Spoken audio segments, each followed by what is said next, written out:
సిద్దిపేట జిల్లా బైరాన్పల్లిలో గవర్నర్ తమిళిసై పర్యటించనున్నారు. ఈ గ్రామం అభివృద్ధి కోసం వినతి పత్రం అందిస్తామని గ్రామస్తులు చెప్పారు. పర్యాటక ప్రాంతంగా మార్చాలని కోరుకుంటున్నారు. అందరికీ పెన్షన్లు అందేలా చూడాలని కోరనున్నారు. మరింత సమాచారాన్ని బైరాన్పల్లి నుంచి శ్రీధర్ అందిస్తారు. సిద్దిపేట జిల్లాలో గవర్నర్ తమిళిసై పర్యటించినారు. మరికొద్ది సేపట్లో వీరబైరాన్పల్లి చేరుకున్నారు. ముందుగా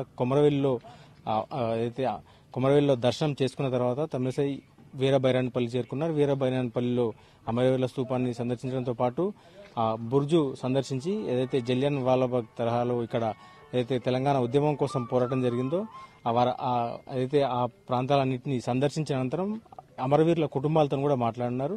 అందుకు సంబంధించిన ఏర్పాట్లు కావచ్చు. స్థానిక సర్పంచ్ ఉన్నారు. చెప్పండి, అంటే ఎట్లా ఉంది గవర్నర్ ప్రోగ్రామ్ ఇప్పుడు మీ దగ్గర ఏర్పాటు చేస్తున్నారు? ఇక్కడ అంటే ఎలాంటి ఏర్పాట్లు జరిగినాయి, ఏం మాట్లాడబోతున్నారు, ఎవరిని కలవబోతున్నారు? సార్, ముందుగాల ఇక్కడ ఎంతో మంది నాయకులు వచ్చారు. ఆగస్టు 27 నుంచి సెప్టెంబర్ 17 వరకు వివిధ పార్టీల నాయకులు అందరు వచ్చినా కూడా ఇంతవరకు నా ఊరును గుర్తించిన వాళ్ళు లేరు. ఇది ఒక చరిత్ర, మరో జలియన్ వాలాబాగ్ను తలపించిన చరిత్ర. ఒకే రోజు 118 మందిని ఉత్తకూచ కోసిన బాపతి ఊరిది.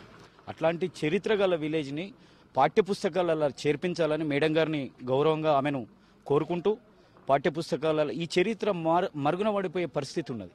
వచ్చే భావితరాలకు కూడా ఈ చరిత్ర తెలియాలి. కాబట్టి ఈ చరిత్రను, ఈ పోరాటాల గడ్డను వచ్చే భావితరాలకు, బైరాన్పల్లి అంటే ఏందో అనుకునే ప్రమాదం ఉంది. కాబట్టి భావితరాలకు కూడా తెలిసే విధంగా పాఠ్యపుస్తకాలు ఎక్కియాలి.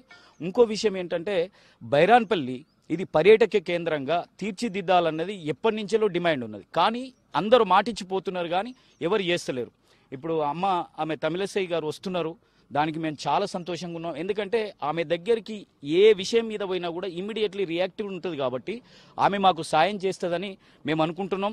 అదేవిధంగా కిషన్ రెడ్డి గారు కేంద్ర శాఖ మంత్రిగా ఉన్నారు, పర్యాటక శాఖ. కాబట్టి ఇది హిస్టారికల్ ప్లేస్ కాబట్టి దీన్ని పర్యాటక శాఖగా గుర్తించి తీర్చిదిద్దాలన్నది అదొక ఆమెను అడుగుతాం.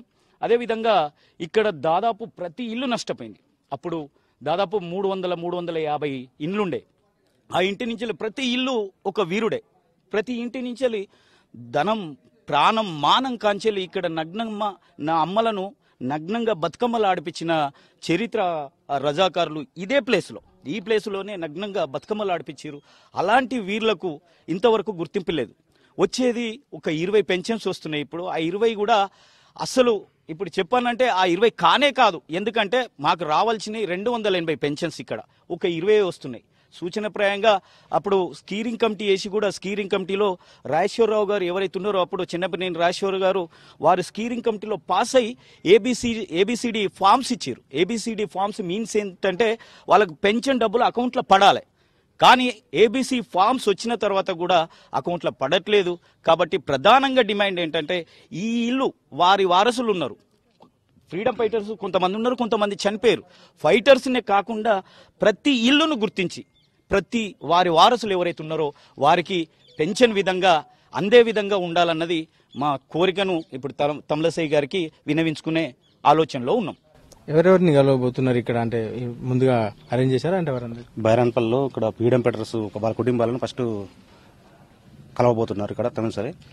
తర్వాత ఇక్కడ ఏమన్నా కార్యక్రమాలు, ఊరు సందర్శన కానీ ఇవన్నీ చేయడం జరుగుతుంది. ఇక్కడ వీరబైరాన్పల్లికి చేరుకున్నారు. ఇక్కడ అమరవీరుల స్తూపాన్ని సందర్శించడంతో పాటు బురుజును కూడా, ఇక్కడ ఏదైతే తెలంగాణ ఉద్యమ పోరాటం జరిగిందో ఆ సాయుధ పోరాటంలో పాల్గొన్న ఏదైతే అక్కడ అమరవీరుల కుటుంబాలను కలవడంతో పాటు అప్పుడు కొంతమంది ఏదైతే ఇప్పుడు సాయుధ పోరాటంలో పాల్గొన్నారో అయితే ఆ వీరులను కూడా కలుసుకోవడంతో పాటు వారి కుటుంబాలను కలుసుకొని మాట్లాడున్నారు. ముందుగా అమరవీరుల స్తూపాన్ని నివాళులు అర్పించి అక్కడి నుంచి ఇక్కడికి చేరుకున్నారు. దానికంటే ముందుగా కొమరవెల్లి ఆలయంలో మల్లికార్జున స్వామి దర్శనం చేసుకొని ఇక్కడ బైరాన్పల్లికి మరికొద్ది సేపట్లో తమిళిసై చేరుకున్నారు. దానికి సంబంధించిన ఏర్పాట్లు కూడా పూర్తి చేశారు. కెమెరామెన్ రాజుతో శ్రీధర్, సిద్దిపేట జిల్లా.